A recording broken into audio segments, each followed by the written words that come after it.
nation governs, and she never governs wisely. The colonies are not to be emancipated. All men are created equal, victory or death.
If the early motives for revolution were mercenary and self-serving, the year 1776 saw those beginnings transform and crystallize into America's beautifully idealistic Declaration of Independence.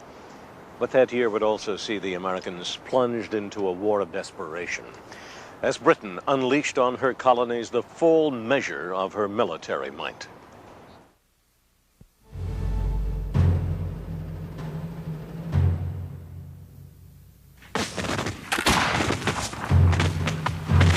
At the same time, American rebels were fighting British regulars at the Battle of Bunker Hill.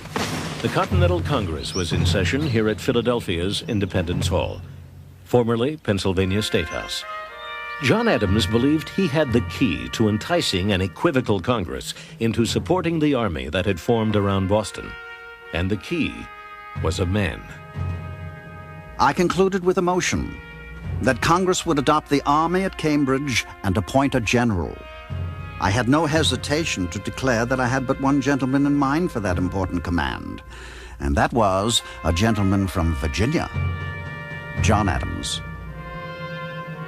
The gentleman was George Washington, who had attended the convention wearing his scarlet and blue Virginia militia uniform, as if advertising his availability for military service. With one brilliant stroke, John Adams brought the Plantation Society Southern colonies to the active support of the industry-oriented Northern colonies, and at the same time, provided the embryonic Continental Army with a strong, charismatic leader. He was the revolution. He was the army. He is the only American who's ever lived who, if he had chosen to, could have become king. There was a movement toward the end of the revolution to make him the king of the new country. Though I am truly sensible of the high honor done me in this appointment, yet I feel great distress from a consciousness that my abilities and military experience may not be equal to the extensive and important trust.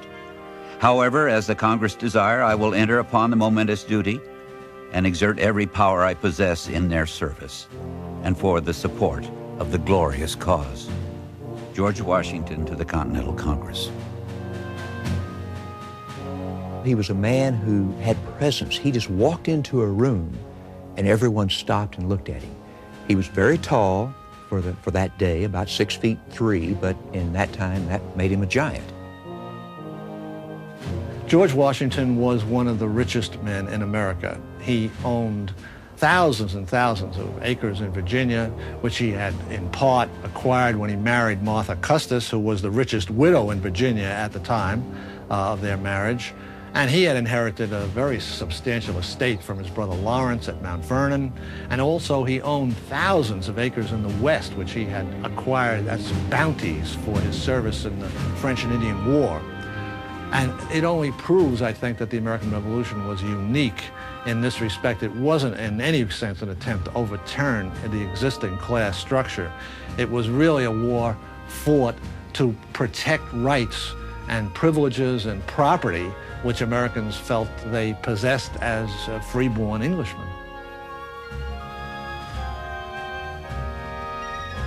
At his Mount Vernon home, Washington presided over an estate that sheltered and utilized the labors of over 300 hired workers and slaves.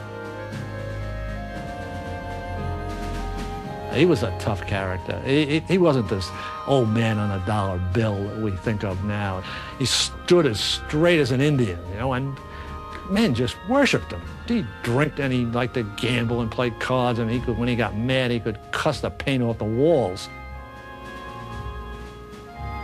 You had prepared me to entertain a favorable opinion of him, but I thought the one half was not told me. Dignity with ease and complacency, the gentleman and the soldier look agreeably blended in him. Modesty marks every line and feature in his face.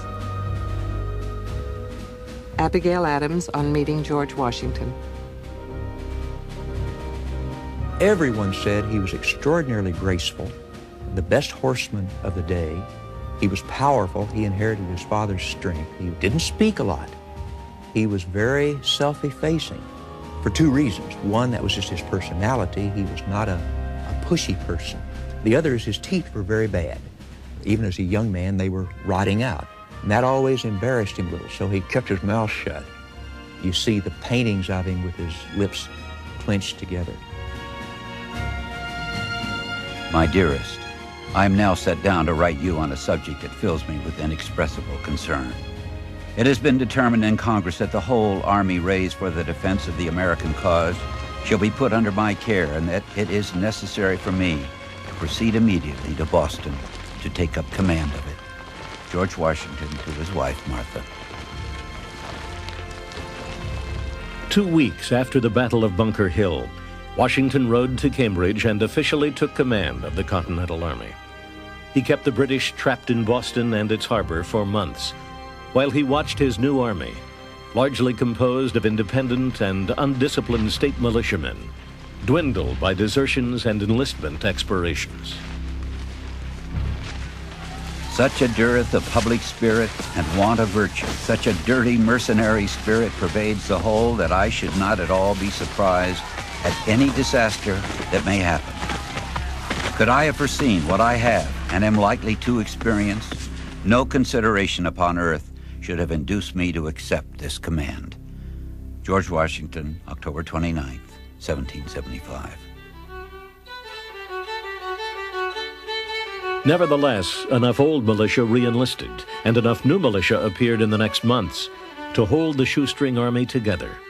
Washington moved his forces onto the heights of the Dorchester Peninsula, where he could overlook the British, but he could not threaten them.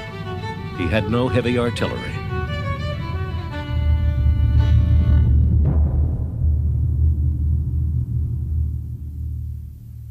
You can't begin to imagine the first 3 years of the war, 1775, 76, 77, without thinking of the two great heroes, the two men who between them kept that war alive, George Washington and Benedict Arnold. Both were great warriors, both were magnificent motivators of soldiers, both had physical courage on the battlefield, both did great things. Benedict Arnold is one of the great enigmas in American history. The reason his treason was so traumatic is because he was such a great hero. In May of 1775, Benedict Arnold, a successful Connecticut merchant whose name is now synonymous with traitor, had a plan that would supply the Patriots with the cannon and munitions they desperately needed. Far up the Hudson River, on the southern end of Lake Champlain, lay a dilapidated, undermanned British fort from the French and Indian War, known as Ticonderoga. Arnold persuaded the Massachusetts Committee of Safety to allow him to take up to 400 men to Ticonderoga, with the intent of capturing it and its scores of heavy cannon.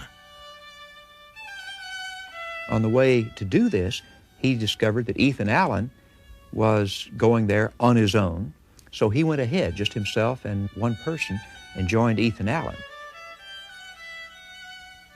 Ethan Allen was a frontier giant and vigilante who commanded the hills of Vermont with his Green Mountain Boys. Hartford, Connecticut citizens commissioned him and his cohorts as the perfect guerrilla force to take the fort. Arnold and Allen didn't get along at all. They fought. They didn't like each other personally. They disagreed over who was in charge, and it was confusing. To take Ticonderoga, as it turned out, was a piece of cake. The British defending it hadn't heard about the fighting in Lexington and Concord, so except for one guard, they were all asleep. By the time the alarm was spread, the Americans were inside the fort. They had, at bayonet point, all the British, and they surrendered it. No loss at all. The fort was now in American hands, but the transport of the cannon to Boston would require the vision and perseverance of a 280-pound Boston bookseller, Henry Knox. Although he had gained his knowledge of weapons entirely from books, Washington was enough impressed with his mind to make him commander of artillery. I have made 42 exceeding strong sleds and have provided 80 yokes of oxen to draw them. I hope in 16 or 17 days' time to present your excellency a noble train of artillery. Henry Knox to Washington. In a legendary feat, the fat bookseller dragged more than 50 cannon through wintry New England mountains to their destination in Boston. Now Washington had his big guns. Once Washington got his hands on these cannon from Fort Ticonderoga, he was ready to act.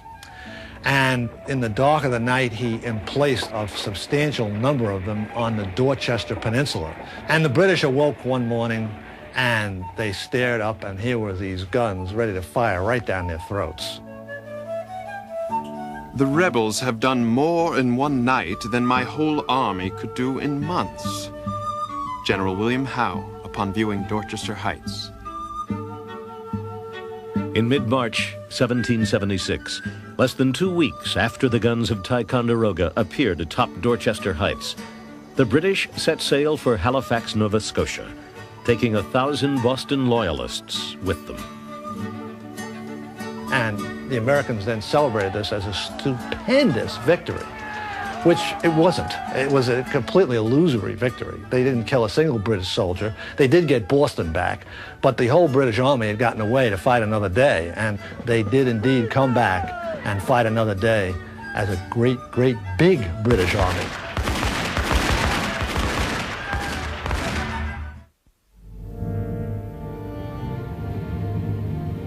Because 13 colonies became independent, there's a sort of sense of inevitability, as though the modern United States was an actual unit.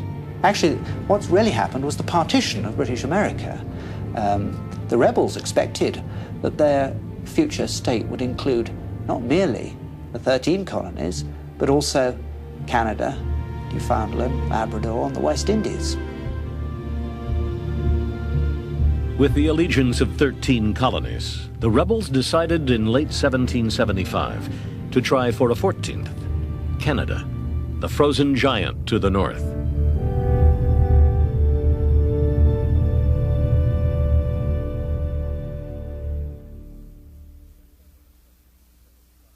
In September of 1775, General George Washington commissioned one of the heroes of Ticonderoga, Benedict Arnold, to travel to Canada through Maine with 1,100 troops and take the fortress city of Quebec.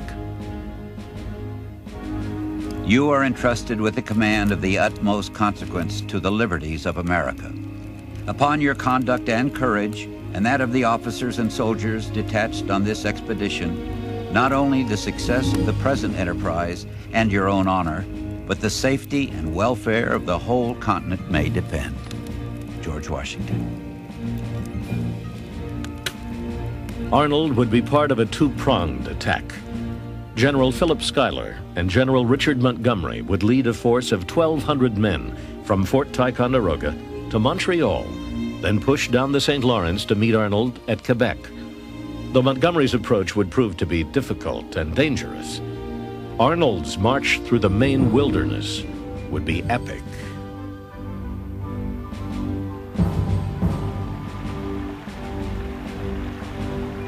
They sailed to the mouth of Maine's Kennebec River from a port near Boston. This was the true start of the 385-mile wilderness trek to Quebec. Arnold's march to Quebec is truly one of those great dramas of the Revolution.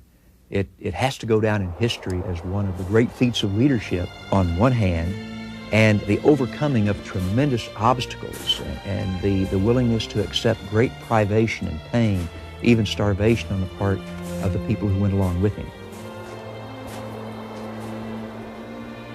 They pushed up the Kennebec in rough 200-pound bateaus, which had to be portaged around the river's many waterfalls. You would have taken the men for amphibious animals, as they were a great part of the time underwater. Benedict Arnold.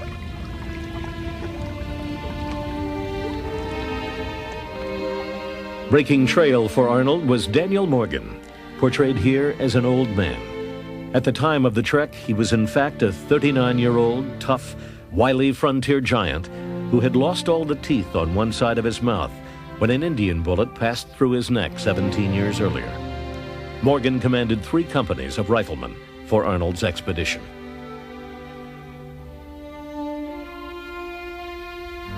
By the end of October, the northern winter was upon them, and their supplies had run out.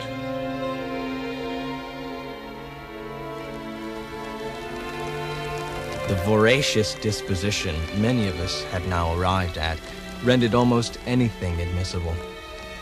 In the company was a poor dog who became a prey for the sustenance of the assassinators. This poor animal was instantly devoured without leaving any vestige of the sacrifice. Nor did the shaving soap, lip salve, leather of their shoes, cartridge boxes, etc., share any better fate. Dr. Isaac Center.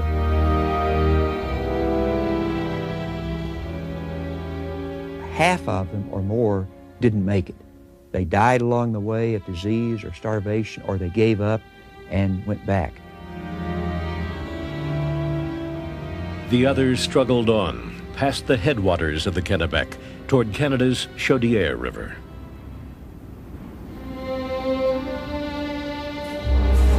They wade through the mire to the foot of the next steep and gaze up at its summit, contemplating what they must suffer before they reach it. They attempted catching at every twig and shrub they can lay hold of. Their feet fly from them. They fall down to rise no more. Private George Morrison. But for Arnold's own personal leadership and his own endurance, they may not have made it. As this entire group was about to freeze to death, to die of exposure, he and a few hand-picked men raced on ahead, got into the French settlements on the Canadian side, got food, and returned it to the men. I have been deceived by every account of our route, which is longer and has been attended by 1,000 difficulties I never apprehended. But if crowned with success, I shall think it but trifling.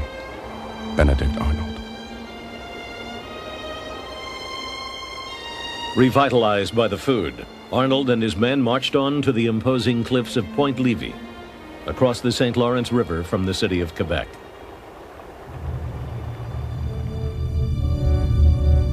Canada really was a river, the St. Lawrence, and 2 cities, Montreal and Quebec.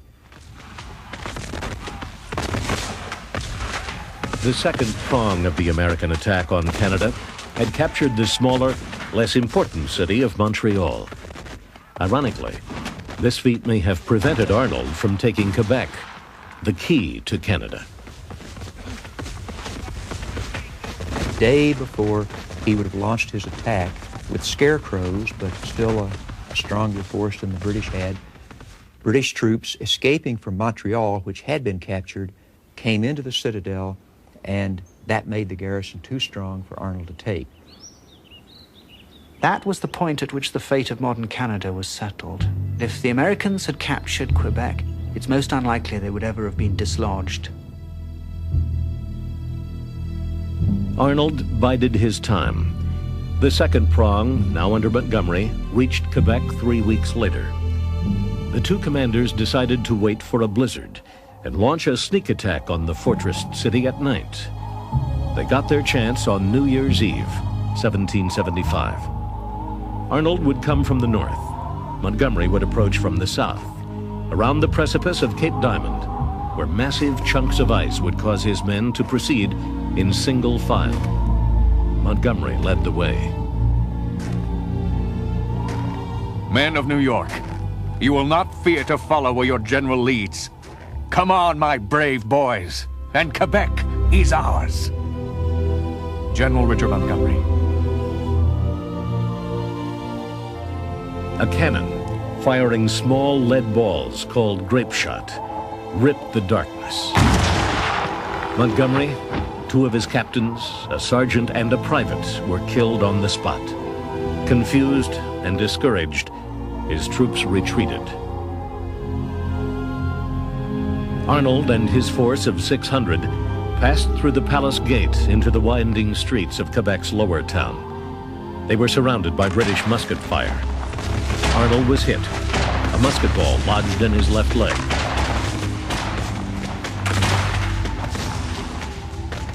The loss of blood rendered me very weak. As soon as the main body came up, I returned to the hospital.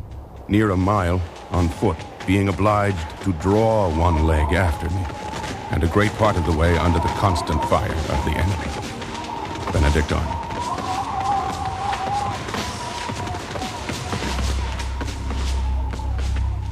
The command of the American forces now fell to Daniel Morgan. Through daring and fierce fighting, he took hundreds of prisoners. But after 3 hours of fighting, Morgan was still unaware of Montgomery's death. Finally, without Montgomery's troops, Morgan was forced to surrender. The battle for Quebec was over. From a hospital bed on the outskirts of the walled city, a dogged Benedict Arnold lay with pistols loaded and sword at his side. I have no thought of leaving this proud town until I first enter it in triumph. I am in the way of my duty and know no fear. Benedict Arnold. We came that close, the Americans came that close to making Canada the 14th colony. And if they had, it would have been Arnold's doing.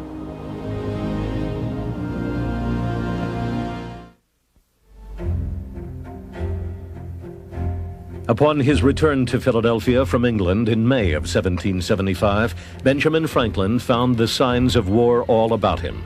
He devoted himself to the work of the Patriot cause. Benjamin Franklin was a very unlikely revolutionary. He was 70 years of age in 1776, an unusual age for a revolutionary. One doesn't usually think of men that old risking everything. We already had an international reputation, which none of the other revolutionaries had, and everything to lose, and what could he have gained? But he throws himself into it with the passion. His anger at the British government for humiliating him in 1774 led him to his patriot enthusiasm. At the same time, the rift between the old revolutionary and his loyalist son, William, continued to deepen. Franklin and his son, the governor, spent a whole night discussing the prospects of the revolution and emptying many bottles of Madeira in the process. It was Franklin's favorite drink. Franklin could not change his son's loyalty to England. The crown had given him respectability, and the son said that he would not espouse the revolution, that he was a servant of England, and thus he would remain. After this, the two men did not talk anymore until after the revolution. As governor of New Jersey, William Franklin became a loyalist leader. His revolutionary father became a member of a select 5-man committee responsible for drafting one of the most significant documents ever written.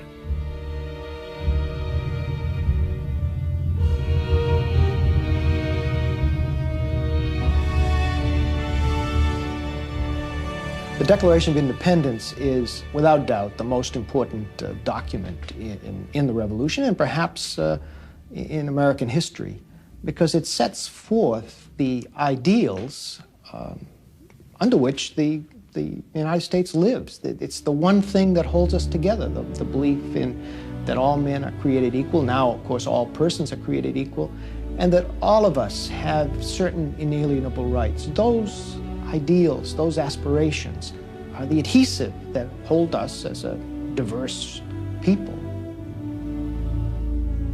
Many of the rebel leaders were reluctant to declare independence.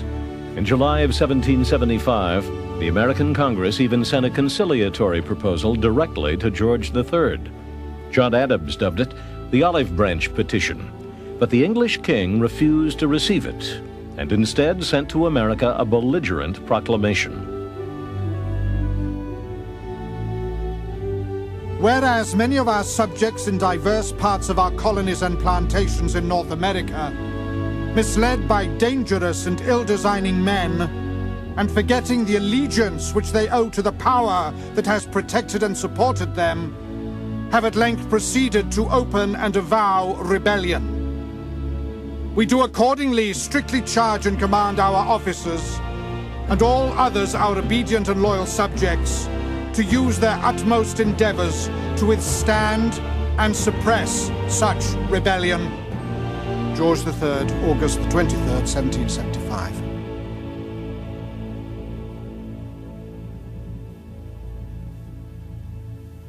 The king was convinced, as most of his subjects were, that it was essential to retain control of the American colonies. And he proceeded to the bitter end to believe that, and bitterly opposed even the making of peace at the end. Indeed, there's the domino theory. If you let America go, everything else will fall. Canada will fall, the West Indian colonies will fall, and so on. Thomas Paine was an Englishman who had come to America through the sponsorship of Benjamin Franklin. Early in 1776, he wrote an enormously successful piece of propaganda called Common Sense, the first major public call for independence. In months, the 47-page pamphlet had sold 100,000 copies. O ye that love mankind, ye that oppose not only the tyranny, but the tyrant, stand forth. Every spot on the world is overrun with oppression. Freedom has been hunted round the globe. Oh, receive the fugitive and prepare in time an asylum for mankind. Thomas Paine, 1776. Forward-thinking Abigail Adams saw in the climate of change a rare opportunity for her own sex. I long to hear that you have declared an independency. And by the way, in the new code of laws, which I suppose it'll be necessary for you to make, I desire you would remember the ladies and be more generous and favorable to them than your ancestors. Do not put such unlimited power into the hands of the husbands. Remember, all men would be tyrants if they could be. If particular care and attention is not paid to the ladies, we are determined to foment a rebellion and will not hold ourselves bound by any laws in which we have no voice. Abigail Adams, letter to John Adams, March 31st, 1776. Finally, the Congress created a committee to put America's demands for independence into writing. A 33-year-old Virginian, Thomas Jefferson, accepted the task of authorship. In Williamsburg, weeks before his new assignment, Jefferson had written the preamble to Virginia's Constitution. He would use it to guide him in his current task. He rented the upstairs flat of this house in Philadelphia to do his work, and in the parlor, at a small desk, he wrote the Declaration of Independence. It was intended to be an expression of the American mind, and to give to that expression the proper tone and spirit called for by the occasion. Thomas Jefferson.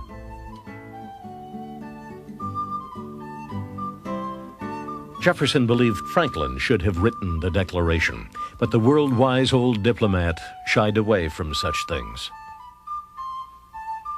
I have made it a rule, whenever in my power, to avoid becoming the draftsman of papers to be reviewed by a public body. Benjamin Franklin. Instead, Franklin tinkered with Jefferson's text.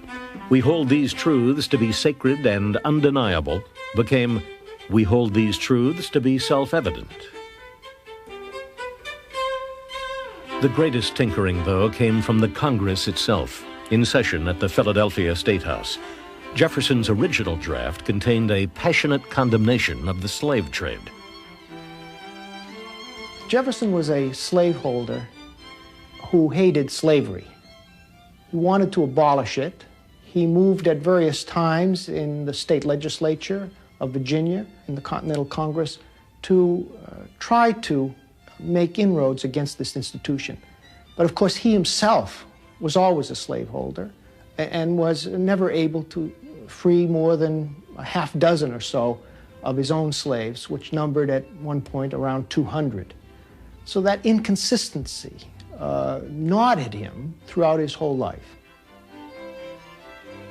Jefferson's declaration was approved on July 4th, 1776, only after the condemnation of the slave trade was deleted.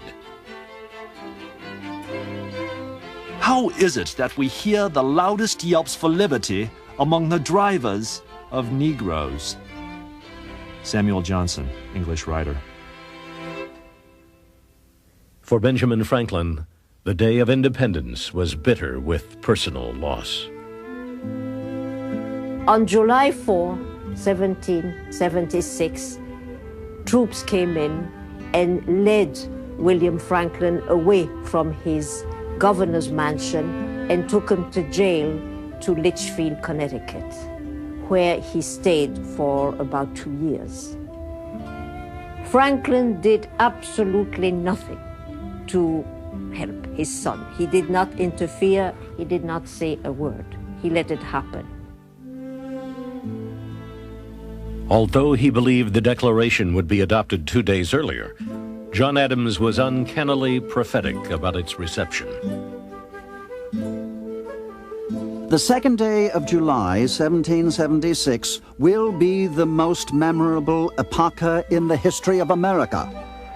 I am apt to believe that it will be celebrated by succeeding generations as the great anniversary festival. It ought to be commemorated as the day of deliverance by solemn acts of devotion to God Almighty.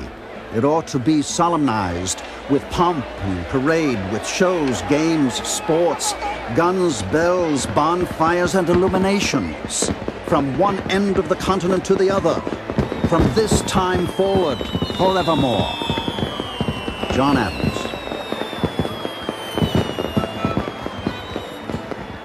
Even if the Congress didn't seem to remember the ladies, Abigail Adams was swept up in the euphoria of a new beginning.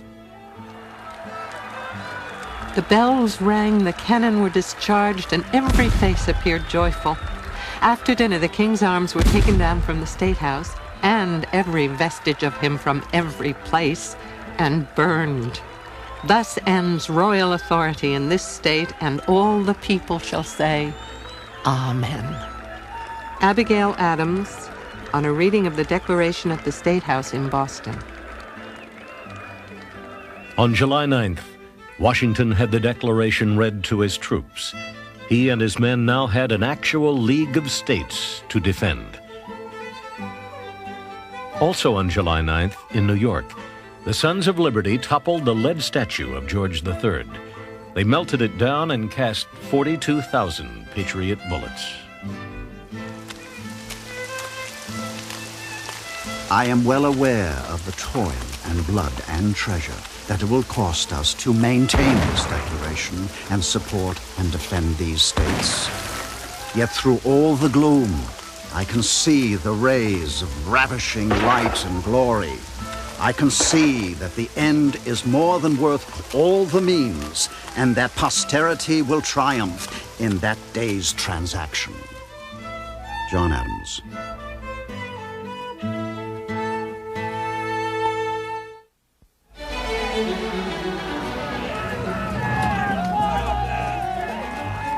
After Washington and his cobbled-together army chased the British from Boston out of the 13 colonies to Halifax, Nova Scotia, Congress was elated. The self-appointed legislators saw the British as easily defeated foes. They were wrong. The British were not kidding around anymore. They were raising men. They were raising millions of dollars. They were floating ships out of dry docks where they'd been sitting since the 7 Years' War, and they were getting ready for an immense effort. And they did indeed put together the largest British army they had ever sent overseas in the history of the country. William Howe's 9,000 men from Halifax would meet with his brother, Admiral Richard Howe's 23,000 troops from England, in the harbor of one of the largest cities in America, New York.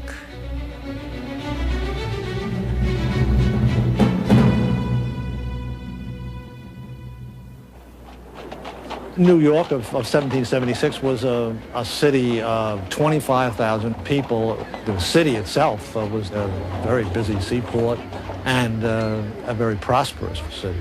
It was almost all on the lower end of Manhattan Island. New York was really the key to the continent. It had this magnificent harbor that was ice-free almost the whole winter. Anybody who had New York was in a very good position to win the war, and the British could see that. So could Washington. Anticipating Howe's move, Washington marched the Boston Army to New York to join forces already there. By mid-year, he stood ready to meet any British advance with 23,000 men, almost two-thirds of them untrained state militia. The battles around New York really were a series of disasters for the Americans. It was just one defeat after another, retreat after another. And of course the militia proved to be totally undependable, and not only they wouldn't fight, but they went home in droves by the thousands. These guys just didn't feel the slightest need to stay. Nobody was going to shoot them or court-martial them or anything. They just picked up their guns and went home. When we see Washington in New York, we see him reaping the bitter fruits of the lies that the Americans told about Lexington and Concord. The idea that the simple farmers could leap from their fields and defeat these British regulars had more or less blocked Washington's proposal to the Continental Congress that he raise an army of 40,000 men for the duration of the war. No, no, no, the Continental Congress said to Washington. You can't have a big regular army. All you need is a relatively small regular army, and they can only serve for 1 year, because that's all a virtuous American can be expected to sign away his liberty for. Among those short-term recruits was lanky 15-year-old Joseph Plum Martin from Milford, Connecticut. But his 6-month enlistment would turn into 6 years, and he would see action in many of the major battles of the war. I have here an 1830 first printing of Joseph Plum Martin's book, which he called A Narrative of Some of the Adventures, Dangers, and Sufferings of a Revolutionary Soldier, written by himself. Martin, when he wrote the book, was a 70-year-old veteran of the whole of the Revolution. He is incredibly accurate. He's given us the only complete autobiography of a Continental soldier. Martin first snuffed a little gunpowder, as he phrased it, at the Battle of Long Island, when the British finally attacked and routed the Americans at Brooklyn Heights.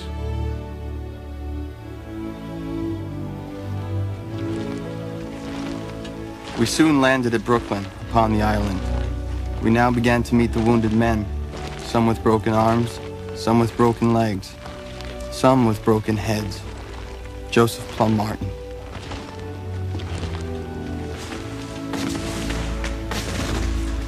With Joseph Plum Martin's first battle also came his first taste of defeat.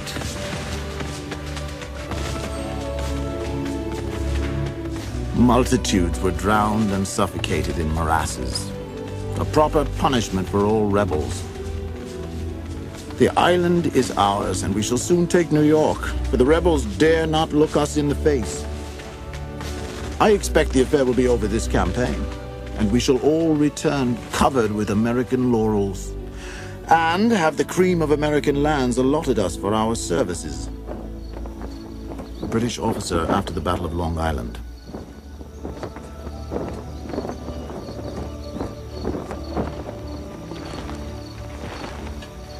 Unwisely, Washington had divided his army between Long Island and the island of Manhattan. With the British fleet in control of the harbor, nearly 10,000 of his troops now found themselves trapped on Long Island. The revolution survived when they made their escape thanks to the seafaring skill of John Glover and his Marbleheaders. Washington got them all down in boats run by a group of his soldiers who were from Marblehead, Massachusetts, who understood water and sea and shipping, and under cover of darkness got his entire army from Brooklyn back across to Manhattan. When the British woke up the next morning, they looked out and the American lines were empty. That was the loss of the first and greatest opportunity to destroy Washington and his army. Overpowered on the land and on the water, the Americans tried a secret weapon, David Bushnell's Turtle, the world's first submarine. It could submerge for a half hour, and Benjamin Franklin gave Bushnell the idea to illuminate the dials down in the darkness under the water with foxfire. So the guy had a compass down there and he had a general idea of where he was going. With a detachable time bomb at the tip of the submarine, Bushnell's pilot set out to destroy the British fleet. However, the attack was a complete failure, and a second attempt was never made.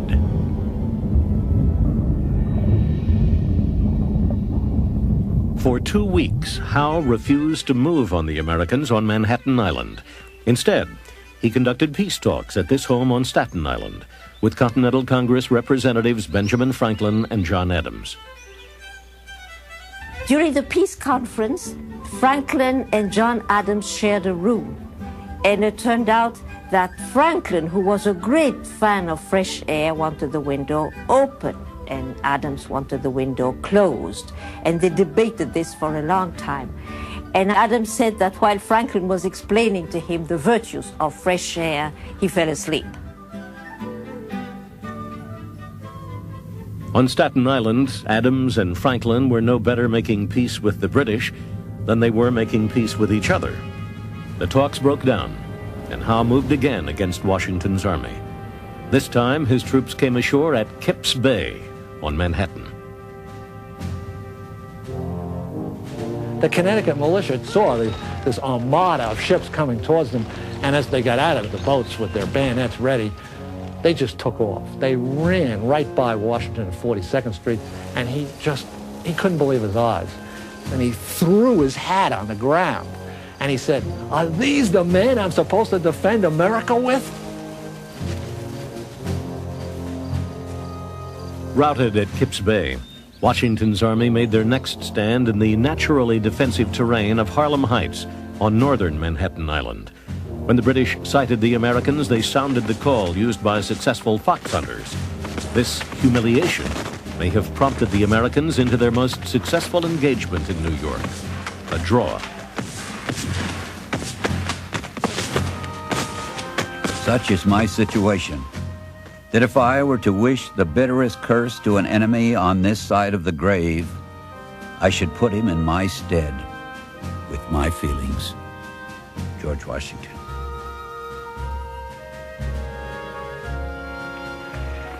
Howe finally chased Washington north out of New York City and up to the village of White Plains. Here at the end of October, Washington would meet the British again.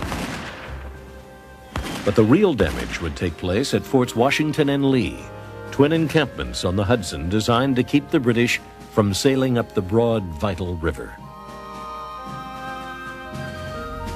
While he's up in White Plains, Howe draws almost all his army back to Fort Washington.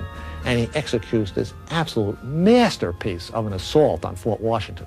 They bombarded it from all sides, and they just, in a half hour, they utterly and totally demolished the American defenses, and the whole 3,000 men and all these precious cannon, over 100 cannon, surrendered. 4 days later, General Charles Cornwallis, with 4,000 men in flatboats, attacked Fort Lee, high up on the Hudson Palisades. The Americans escaped this time, but the fort and all of its stores fell into British hands. No man, I believe, ever had a greater choice of difficulties and less means to extricate himself from them. George Washington. By the end of 1776, New York, its harbor, and the vital Hudson River belonged to the British. With Washington's army shriveled to a few thousand men, American hopes were never fainter. In December, common sense author Thomas Paine wrote another brilliant piece of propaganda entitled The American Crisis. These are the times that try men's souls. The summer patriot will, in this crisis, shrink from the service of his country. But he that stands it now deserves the thanks of man and woman. Tyranny, like hell, is not easily conquered. Yet we have this consolation with us, that the harder the conflict, the more glorious the triumph. Thomas Paine.